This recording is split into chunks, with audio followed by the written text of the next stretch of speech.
Gue mau action nih. Rambutnya basah. Kayak kucing ya. Kagak gue boleh.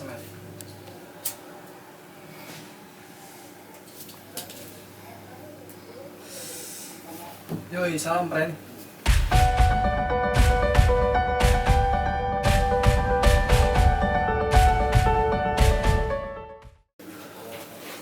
Kita balik lagi di storytelling atau pembahasan buat evaluasi friend-friend semua di Gunung Cermai Valley Gajati. Kali ini kita masuk di bagian kedua atau part kedua. Kita gas Cermai Valley Gajati, hadapi sekuat hati.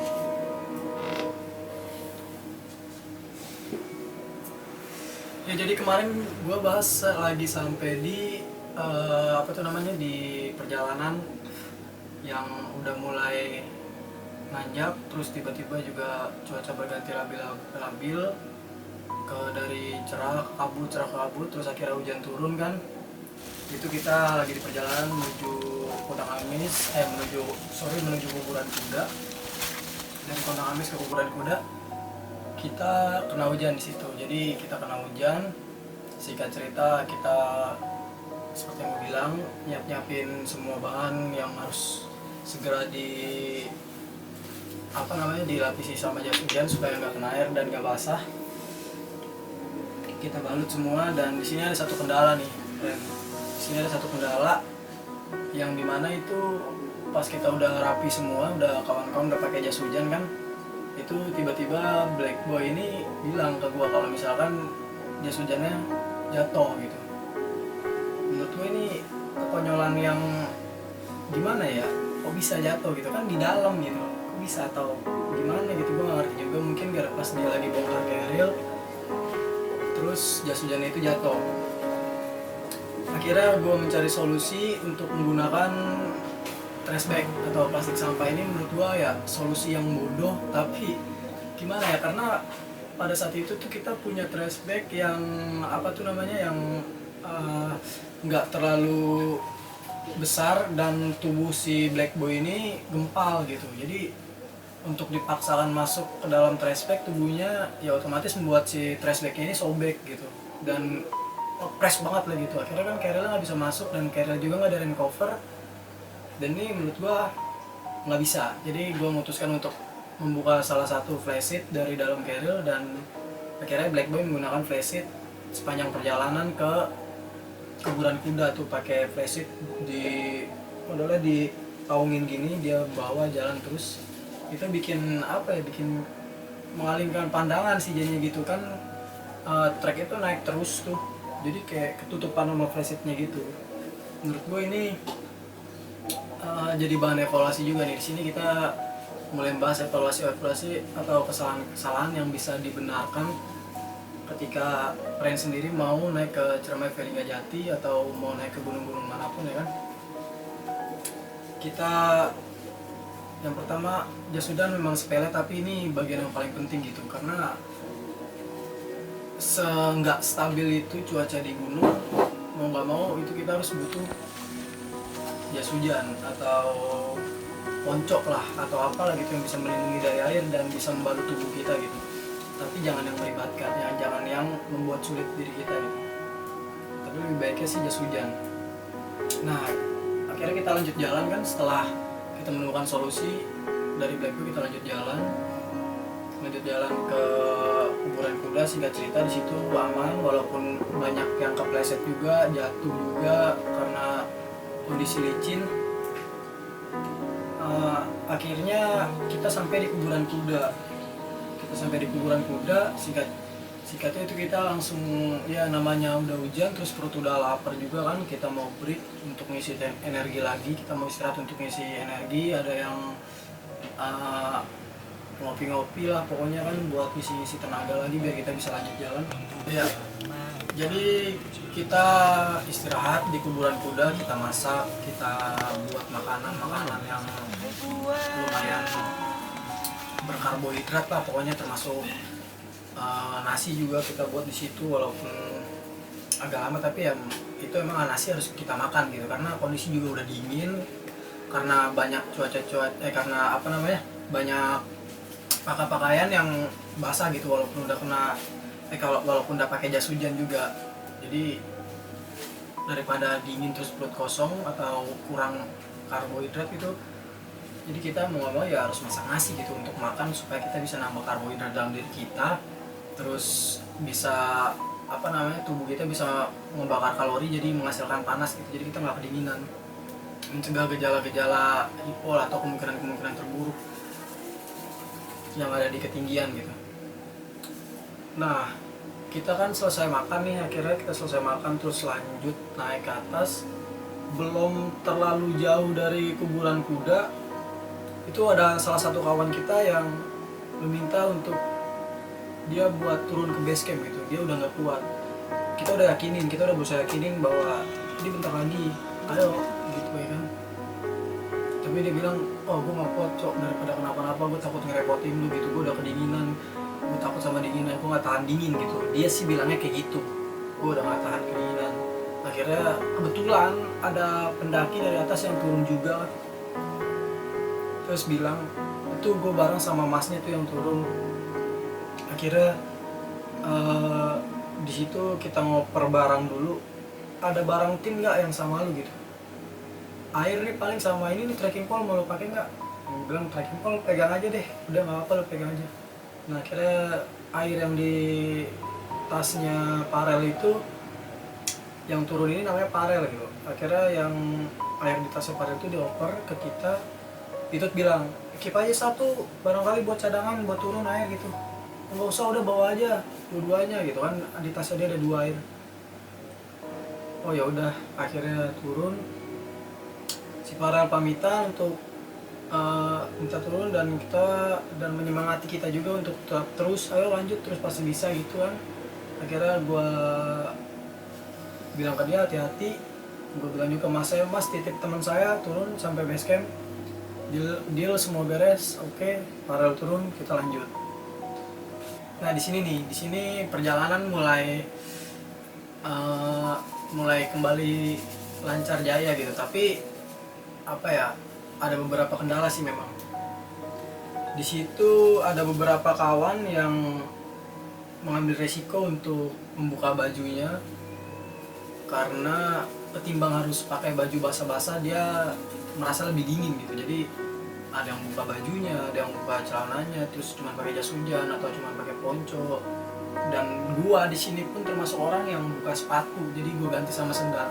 Ini gak disarankan ya, karena memang apa ya, satu itu licin banget kalau pakai sendal, apalagi pas hujan kan. Nggak hujan aja itu menyulitkan, tapi mau gimana gitu, gua juga tipe orang yang nggak suka kalau misalkan sepatu gua basah gitu kalau misalnya nanti gua pakai setelahnya. Akhirnya gue ngambil, beberapa kawan ngambil resiko itu, gue juga mengambil resiko itu. Gue jalan, sempat beberapa kali terpleset, dan di sini trek udah mulai menanjak, dinominasi sama akar, sama batu juga ada, batu-batu berlumut, akar, tanah yang licin, tanah merah, terus kayak kena hujan gitu, terus licin pokoknya. Ketika dipijak, terus di sini tanamannya didominasi sama pohon-pohon gede, dan di pinggirnya itu, di pinggir-pinggir jalurnya itu semak belukar berduri. Beberapa sesekali kita melewati tebing yang curam, cuma ditutupi semak-semak belukar berduri ini. Nah, tren dari kuburan kuda ke tanjakan Seruni ini, gue rasa ada banyak yang harus dievaluasi ya, karena dari kuburan kuda ke tanjakan Seruni ini dia didominasi semak belukar sama tanaman berduri. Nah kita kalau jalan itu kadang suka kesabet gitu, atau suka apa ya, dia kan kayak ngejuntai gitu ke bawah, tanaman berdurinya nih dari si pohonan-pohonan semaknya ini ngejuntai ke jalur gitu. Terus karena pandangan kita lagi fokus ke bawah, kadang kita suka tiba-tiba nyangkut aja di jas hujan atau di keril, dan terus itu kan kayak ketarik terus nyabet ke bagian belakang pas lepas. Itu bahaya banget beran, karena gue ngalamin dan sempat ketusuk di sini ketika pas jadi teman gue nyangkut di duri itu. Terus salahnya gue itu gue buka pakai tangan, ya gue lepasin pakai tangan gitu, dan akhirnya ngebetot bagian tangan gue, dan yang durinya itu ngempas ke teman gue yang di belakangnya gitu, akhirnya nyangkut juga. Nah akhirnya si Bobby ini yang membereskan setelahnya gitu, dia menggunakan trekking pole untuk ngambil si durinya itu, akhirnya lepas dan kita bisa jalan lagi dengan beberapa kawan yang jas hujannya sobek kena duri, terus tangan gue yang juga kena duri di jempol di sini. Kita lanjut lagi di sini. Semakin ke atas semakin menanjak, itu menandakan bahwa Cermai Feeling Gajati ini nggak akan ngebiarin orang yang menapakinya itu mendapatkan tanah tertinggi sejauh barat gitu.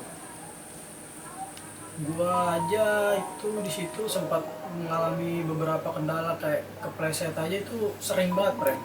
Itu sering banget karena ya satu ya karena gua pakai sendal gitu.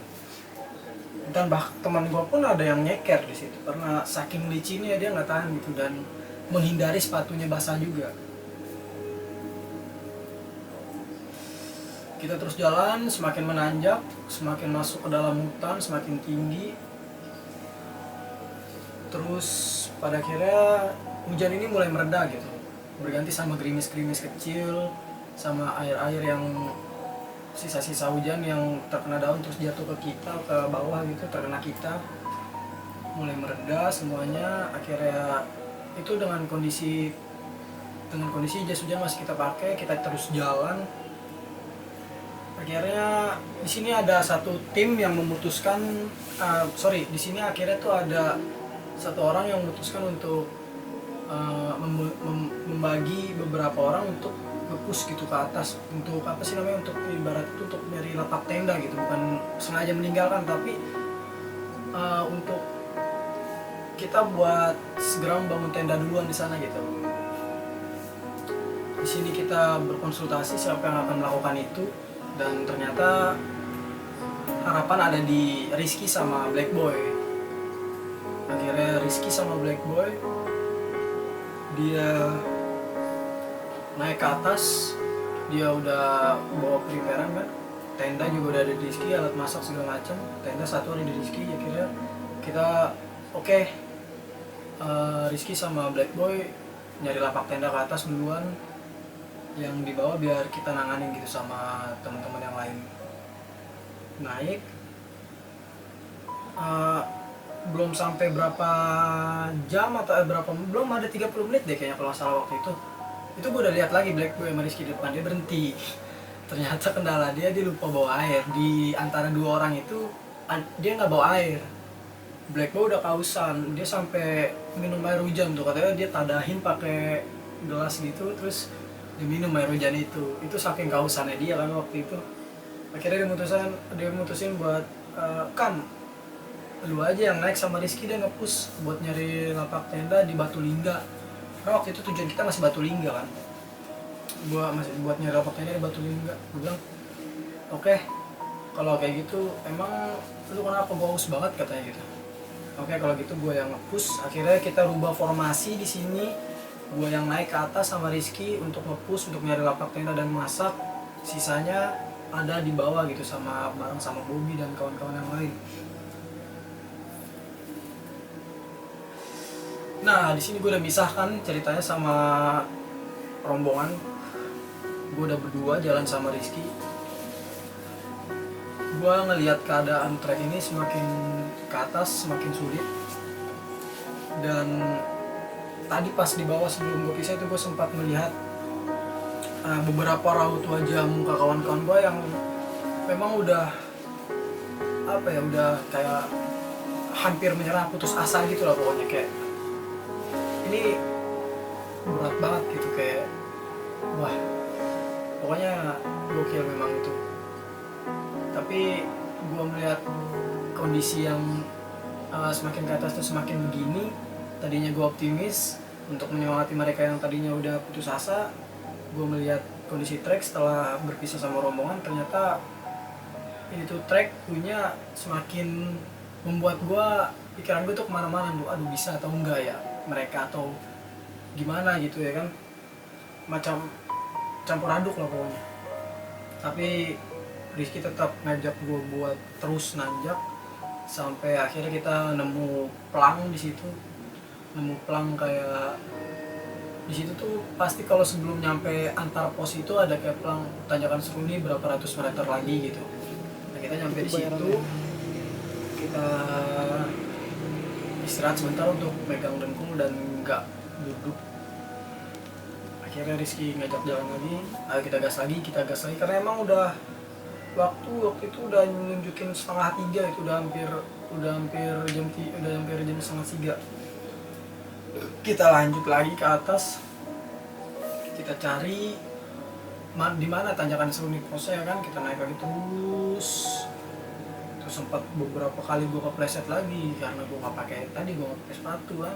Si Rizky itu orang yang gue bilang itu dia buka baju, dia nggak pakai baju, dia pakai ponco doang karena dia merasa kedinginan kalau harus pakai baju basah kan. Nah udah gitu dia nyeker, friend. Itu dia memang salah satu manusia yang gue bilang lumayan kebal gitu. Akhirnya naik dan sampailah gua sama Rizky di tanjakan Seruni itu berdua sekitar jam 3 lewat.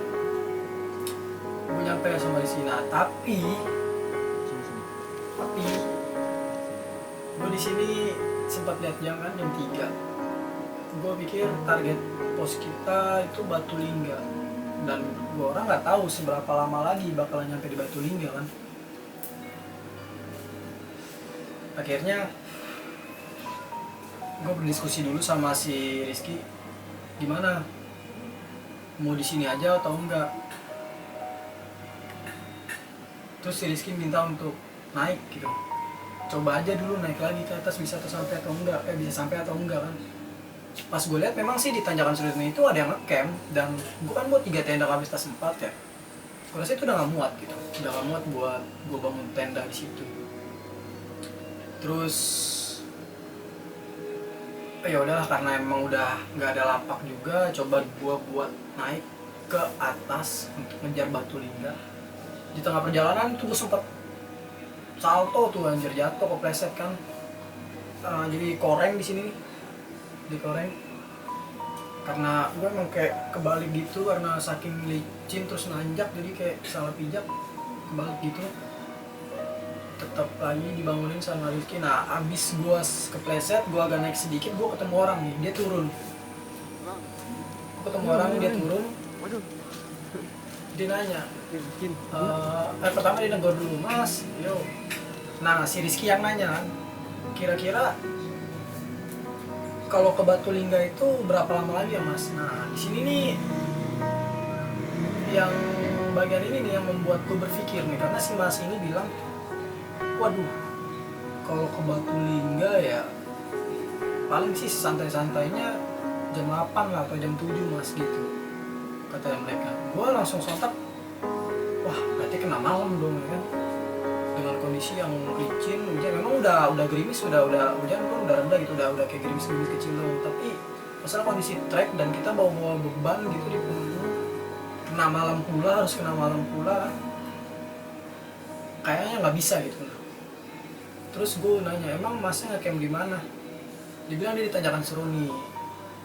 Ada berapa tenda? Ada 2.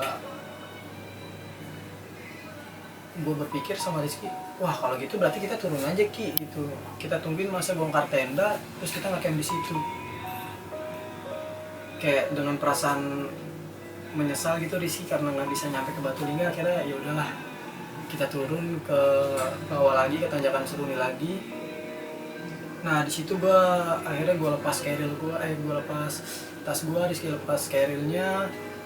Kita istirahat sambil bakar rokok, sambil nungguin teman-teman yang lagi jalan di bawah kan, ternyata dia juga belum sampai. Gimana kawan tadi reaksi jatuhnya?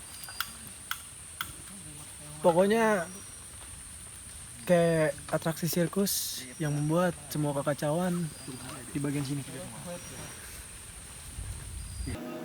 Ngerokok, ngobrol sama mas-masnya kan.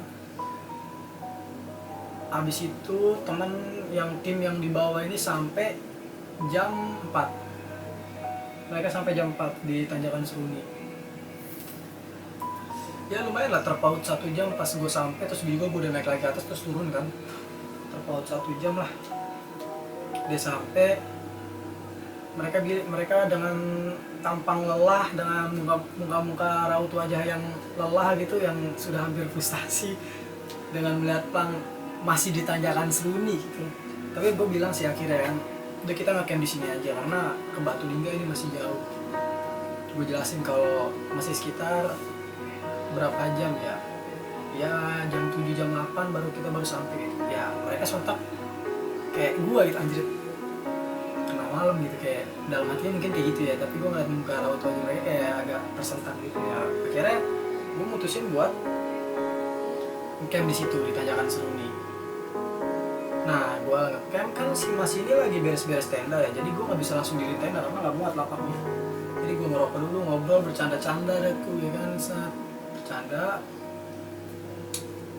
Selang beberapa lama si Mas ini masak, dia makan, mereka makan, selesai. Mereka beres-beres dan nih, memang si Mas ini agak slow ya beres-beresnya gitu, agak santai lah. Jadi gue harus nunggu agak sedikit lama kan. Nah, di situ sialnya cuaca tuh mulai mulai berganti lagi gitu. Rintik hujan tuh mulai datangnya, rintik yang tadinya gerimis itu mulai deras tuh, mulai jadi hujan kan, tek jadi hujan. Si BW sama gue itu inisiatif buat masang flashlight dulu, setidaknya biar barang-barang yang kita bawa sama diri kita tuh nggak kehujanan lagi gitu, karena kita nggak bisa bangun tenda nih. Akhirnya si BW ini si Ikram, jadi dipanggilnya di BW dia kalau dia. Terus akhirnya kita bangun flashlight, baru 2 sudut yang kita ikat, satunya lagi tuh duanya lagi belum keikat kan. Akhirnya hujan udah deras itu, terus kita kocar kacir kan, ambil kayak ambil barang-barang yang punya kita, ditaruh di bawah flash itu supaya nggak kehujanan. Kita ambil, pokoknya kacau kondisi waktu itu. Akhirnya kita yang 2 sudut itu dipegangin bareng-bareng sama sisi-sisi yang lain tuh, kita pegangin bareng-bareng dengan 2 terikat di pohon, kita pegangin bareng-bareng. Ada yang megangin sudut sebelah sini, sisi sini, ada yang di tengah gini. Pokoknya itu pas gua perhatikan sekitar tampang-tampang, raut-raut wajah kedinginan, lesu, capek gitu kan. Ada yang udah merem melek itu sih, Mas Pitut pun udah kayak, gua khawatir nih soalnya muka-muka itu muka-muka kedinginan. Gua takutnya kan dia hipo atau gimana ya. Akhirnya di sini Mobi menyarankan untuk udahlah bangun aja hujan-hujan gitu. Gue melihat kondisi kayak anjay masih hujan, terus si Mas ini belum kelar juga, dia hujan-hujanan packing, si Mas belum kelar juga kan, mana bisa gue gitu kan, Bob ini kondisi hujan juga. Gue tungguin lagi, terus gue pikir kan mau sampai kapan gitu, masih juga belum kelar. Itu pasti udah jam 4:30 lewat gitu kan, daripada harus kena gelap nanti malah ribet lagi. Ya akhirnya ya gue hujan-hujanan. Jadi gue buka baju gue telanjang gitu, telanjang dada kan ke baju, gue celana gue pakai jas hujan, lepas sendal, lepas sepatu, pakai sendal doang, bangun tenda hujan-hujanan. Itu di situ pertama kali gue selama gue naik gunung mandi hujan itu disengaja gitu, pertama kali. Akhirnya bangun tenda, gue stay sendiri kan, gue lumayan kelabakan itu karena bukan panik sih, kayak ngindarin hujan ini biar si tenda gue ini nggak banjir gitu, karena outernya kan mau kepasang tuh, mau masang fiber dulu segala macam, mau kelabakan. Akhirnya si Ai inisiatif untuk membantu gue, akhirnya dia ikut bantu gue, sisanya yang lain megang flashlight untuk melindungi badan sama barang yang dibawa itu supaya nggak basah kan, kayak segala macam supaya nggak basah. Kayak Ai ngebantuin gua buat bangun tenda, kita bangun 3 tenda di situ, sama si Rizky juga bangun tendanya dia kan, tak kita bangun, jadi berdiri dengan posisi yang nggak jelas, nggak karuan, pokoknya jauh dari rencana gua mau bangun kayak gimana kan, supaya posisinya enak. Karena posisi udah basah semua, udah kedinginan, jadi tenda itu asal jadi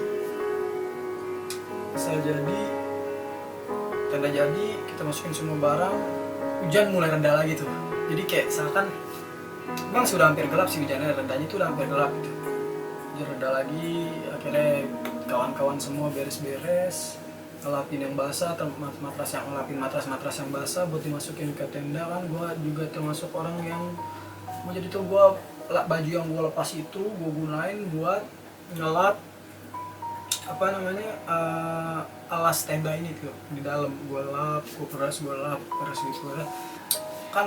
Akhirnya kita udah kelar tuh beres-beres tenda, akhirnya kita kelar beres-beres tenda dengan semua bahan benda kita yang basah, kita udah lapin, kita udah keringin, kita jemurin.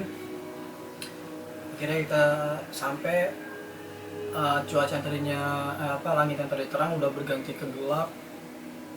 Hutan pun sudah nggak kelihatan, itu udah kayak pandangan udah gelap banget. Udah banyak suara tongret yang kayak suara jangkrik di hutan gitu. Nggak tahu tuh jangkrik apa, pokoknya bunyi kayak jangkrik. Terus ada suara-suara lain juga kayak hewan-hewan lain yang mulai, hewan malam lah pokoknya, yang mulai bersuara di situ, yang beraktivitas malam hari. Nah, kita akhirnya memutusin buat, karena udah lapar posisinya juga, jangan sampai perut kosong kan, karena kita habis kehujanan, kita hajar, kita sikat buat masak. Nah, di sini gua nggak banyak petik video ya, kita habis masak, ngobrol-ngobrol sebentar doang gitu, masak, makan, ngobrol-ngobrol sebentar doang. Kayak gua di sini tuh kayak kita semua mikir gitu. Ini gokil sih Ciremai kan. Obrolannya tentang kayak tadi perjalanan ada kendala apa aja gitu ya. Kelar makan. Nah, sorry gue lupa bilang. Nah, tadi tuh sebelumnya pas gue yang lagi ngobrol-ngobrol tuh, gue ada yang pas gue lagi ngobrol-ngobrol nungguin tim yang di bawah yang pengen nyampe ke tanjakan itu, gue udah nanya gitu.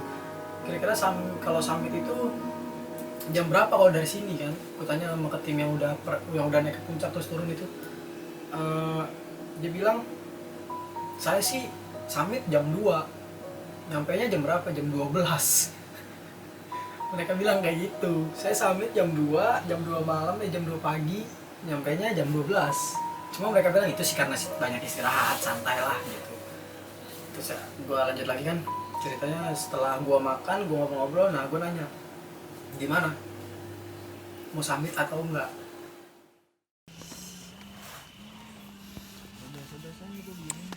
Sekarang jam 8.23. Temu. Enggak. Gue lagi mau ngobrol bikin dari